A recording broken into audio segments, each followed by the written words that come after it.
How often do you communicate and or collaborate with other farmers? On a weekly basis, communication with the farmers in the area when it comes to neighbors and what they're doing. But that can also mean communicating with farmers further away.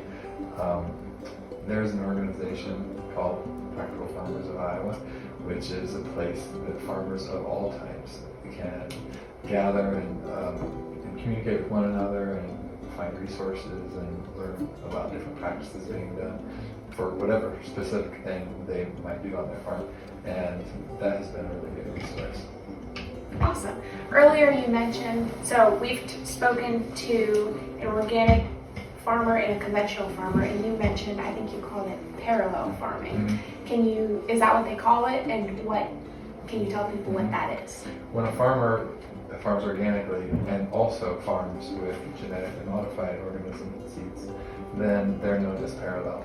And that comes with a level of risk because you have to make sure that you keep things separate, both in the seed shed where you keep your inputs and of course then the crop that you're growing and harvesting. And that is something that I have found is important for me to do because farming with traditional methods of using chemicals to help manage the weeds is something that we do on some of our acres because it provides an income that is for certain. With organics, sometimes there's more risk. You might lose a crop because there is an insect infestation or something like that, and at this time that level of risk is something I would be able to just fully commit to. So farming parallel is a good fit for us. Have you noticed, is there a difference when it comes to how you communicate with conventional farmers and organic farmers?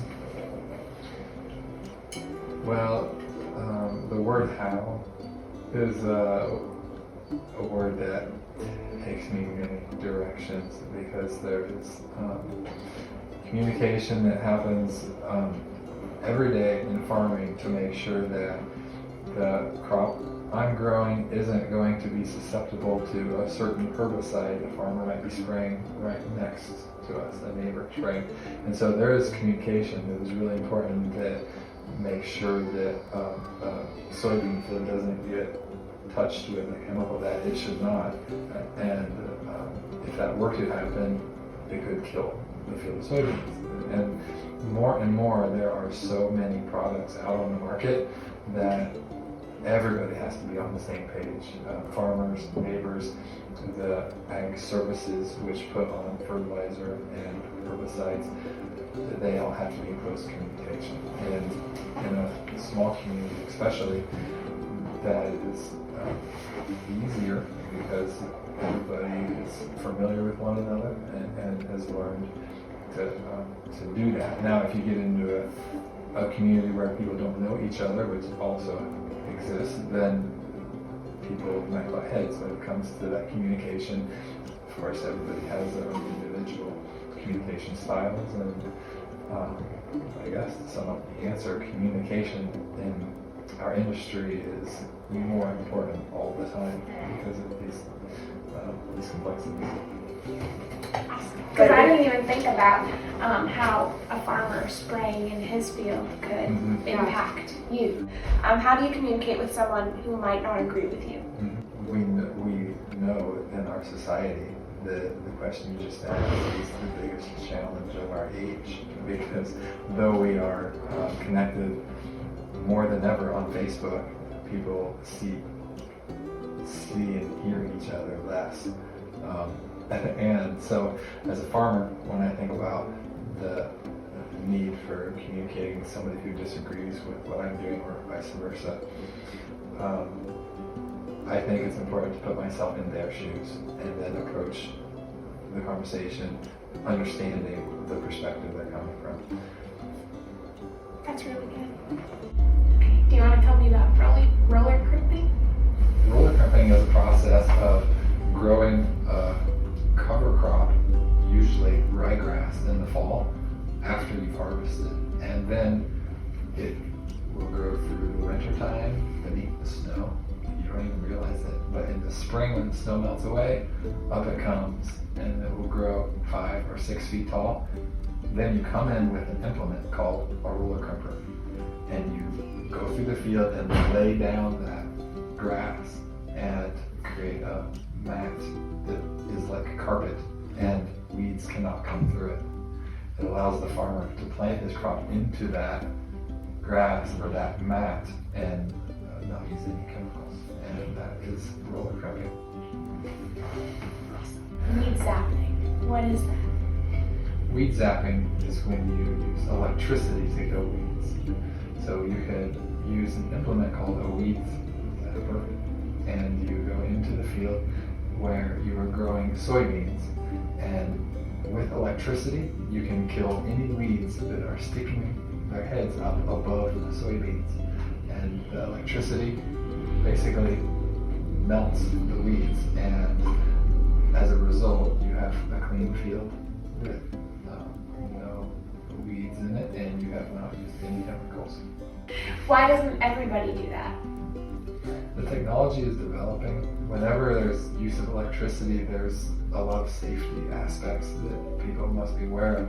And so to have safety measures out in the tractor, it's becoming more and more possible, because we've got the satellites, we've got the safety features that are in the computers of the tractor, and they help use implements like this in ways that in the past weren't feasible. Do you think that there's any correlation between organic and better health? Mm-hmm. I do think there's a correlation, and I try to show that to my children, and we eat healthy food. When we can, we grow the food ourselves, and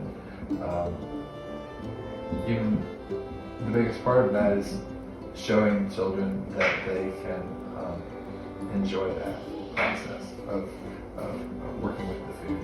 You heard my oldest daughter say she likes to be in the kitchen doing the cooking. The other children are more active, wanting to help in the garden. And so the balance of all that is kind of the whole picture, and I appreciate that my children are so diverse from one another, and that we can encompass all the pieces of the picture when it comes to production and preparation, and of course all of the folks that sit around the table and eat. Okay, cool. So have you guys always eaten like that? Have you always been eating the food that you grow and being healthy? Or have you noticed a difference in your health since you've started? Well, I go all the way back to when I was a child, the same age as my 6-year-old that was sitting beside me a little bit ago, and I remember my grandparents making fun of sugar and just going, "Sugar, I just get some sugar," because it was a bit ridiculous how badly I wanted to eat the sweet things and the pop and all these things. So I hold that in my mind constantly when I'm talking to my kids about what they should put in their body. Ultimately, my wife and I realized that we need for them to make their own food choices. And the best we can do is show them what those choices are and what the results are if you do eat wholesome, nutritious food. And so on their own, my oldest daughter, which is here, has chosen to not eat processed sugars, processed flours, and saturated fats. And so in the kitchen she has a recipe book that she's preparing and we're publishing, which is preparing foods with more nutritious ingredients. And then the others see that and they want to eat healthier, and we hope will lead to a lifelong of nutritious eating. That is awesome that she's already writing her recipe it book. should be. We want to help her publish that soon. She's still 14, so. That is so awesome. Okay, could you please define regenerative agriculture for us? Regenerative agriculture is an approach to farming which thinks holistically about growing the plants and then not taking more from the soil than giving than what it gets back. And so by farming in a way that thinks about that nutrient cycle, then the farm will continue to produce just as much nutritious food in the future as it does now. You've spoken not only about regenerative agriculture, but about the importance of regenerating small towns. What does that mean to regenerate a small town? There's a concept called regenerative economics, which is taking what we just described in farming and saying, okay, well, now we have a community, we have a school, we have a main street with businesses and families that are the essential part of the community. So how do we make sure that all of those elements exist in a way that has a contribution which will be maintained moving forward for years to come? And that is the concept of regenerative economics. What can I do to regenerate my small town? How can I do my part? How can the kids watching do their part in their own town? Buying locally is the most important thing that a person can do to improve that community. Why is the earth and soil so important? What does it matter? Well, there are many versions of how Earth came to be created. Sometimes people disagree, but what cannot be disagreed upon is that we only have one planet, and so it's important to take good care of it as though it is our home, because just like the home we're sitting in today, our planet is the only home humans will ever have. You've written a lot, 2 books, poetry, songs, and you do a lot of public speaking. Can you talk about the importance of communication? There's 2 sides to it. Communication. One is that important need for others to know where you're at, so there can be that relationship. But the other part of the communication, which I'm doing, and the writing and the songs that I do, is expressive. So by singing music and telling stories, especially to my children, it helps me teach and feel like I'm passing on and giving back. And so that's the other part of that need for communication. Do you think that there's a lot of good that could be done simply by having discussions and putting thoughts out into the world? Do you think that people might get along better and understand each other more if they talk things through or share ideas? Whenever people can share something with each other, it's always going to improve that relationship. I think of examples where 2 people could be from completely different worlds and maybe don't speak the same language, but there's only one language to laughter, and you can tell by the smile on someone's face exactly what they're communicating, no matter where they come from in the world. So that kind of communication is, I think, what bonds all people together, and it will be the guiding light of our future. Some kids watching may write poems and songs and have a lot of their own ideas, but they don't speak up because they're fearful that what they have to say isn't right, or it's not important enough, or it's not cool. What would you say to them? Do you have any advice? Be a seeker. We can look at those people who we admire and ask them, well, how did you become the way you were to be so inspirational? And almost always that answer is going to be, there were others who I had as mentors, who I was able to learn from. And so encouraging young people especially to seek out those individuals and to use them as that inspiration. What about people who just want to farm or live their lives doing things their own way, the way that it's always been done? Maybe farmers who don't want to try new things, they don't feel they can afford to experiment with new ways of doing things. What would you say to them and why? What we learned about the process of growing is that sometimes it happens more slowly than we want it to happen, and that can be frustrating. Sometimes you have somebody who likes the way they farm and the way their father or grandfather farmed, and they don't want to change. Maybe they plow the land, which is when you turn it over and all the earthworms and soil are exposed to the wind and the effects of erosion. If they like that and don't want to change, we know that over time we need to change those practices for the sake of our planet and our bodies of water. We must change those practices. But we also have to remember that there are things about the traditions that we can learn from that are positive.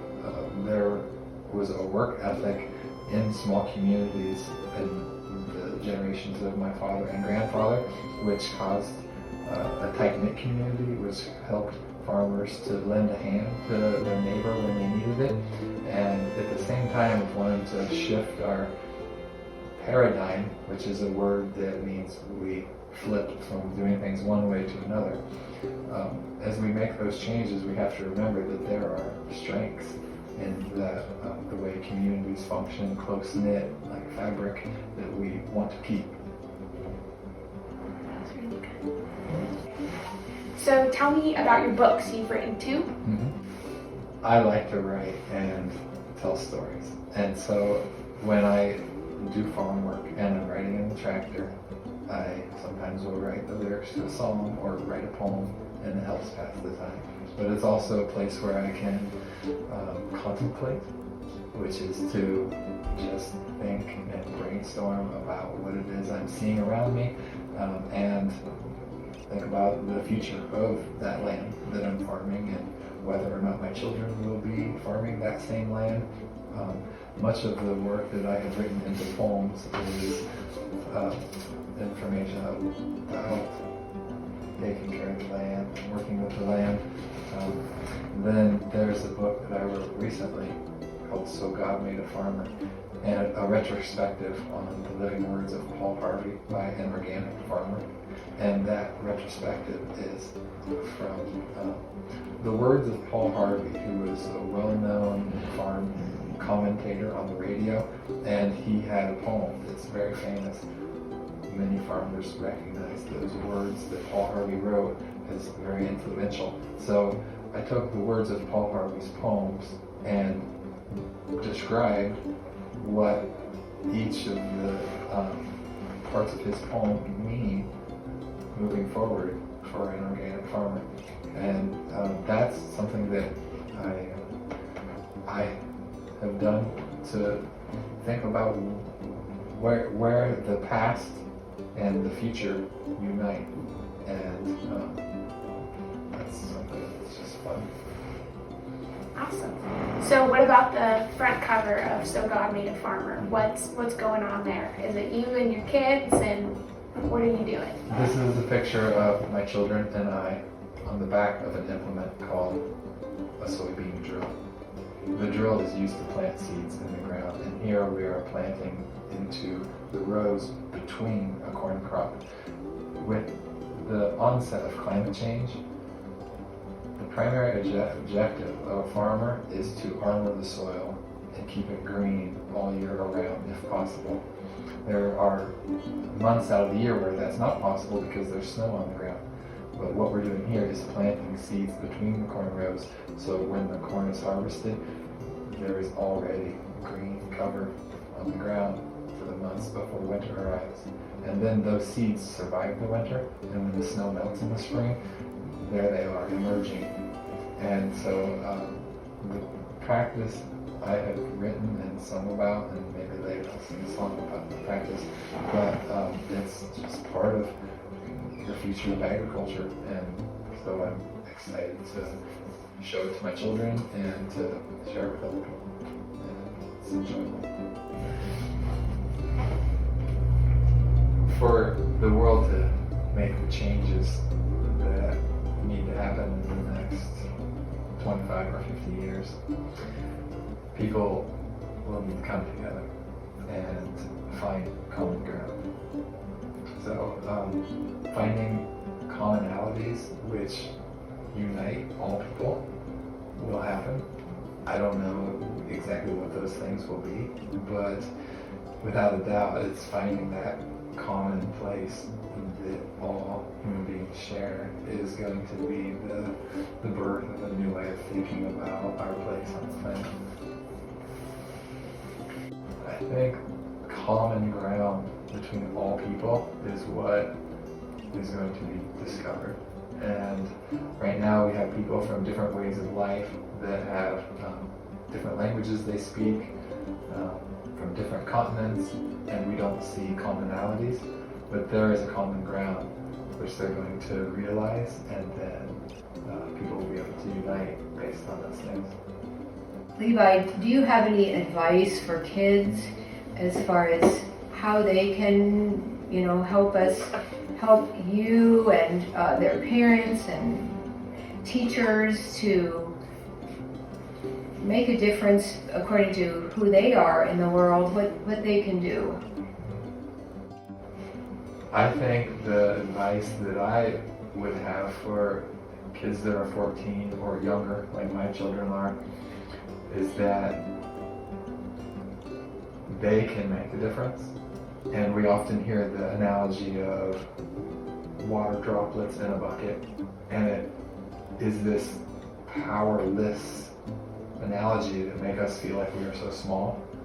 But together, at this time, in 2021, we are some 9 billion people, and it will continue to grow. But those drops of water become what fills the bucket. And for each individual to realize that they are part of it, they can make a difference.